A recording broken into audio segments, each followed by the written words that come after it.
అమెరికాలో ఉన్న తెలుగుదేశం కార్యకర్తలు కూడా తెలుగుదేశం పార్టీకి అదే విధంగా నిస్వార్థంగా పనిచేస్తూ ఉంటారు.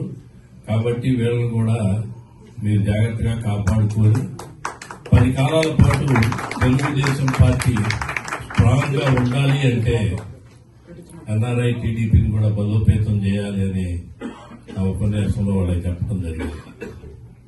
అలానే మీ అందరికీ తెలుసు, అన్నగారు సమాజమే దేవాలయం, ప్రజలే దేవుళ్ళు అనే నినాదంతో తెలుగుదేశం పార్టీ స్థాపించి 45 సంవత్సరాలైనా, ఆయన గతించి 3 దశాబ్దాలైనా కూడా ఇంకా ఈ రోజుకి కూడా ఆంధ్రప్రదేశే గాని ఉమ్మడి రాష్ట్రాల్లో ఎక్కడ చూసినా ఆయన పేరు చెబితే ప్రతి ఒక్కళ్ళ ఒళ్ళు పులకరించే విధంగా ఈ రోజుకి సజీవంగా మనందరి మధ్యలో ఉన్నాడని చెప్పుకోవడానికి చాలా గర్వపడుతూ ఉంటాం.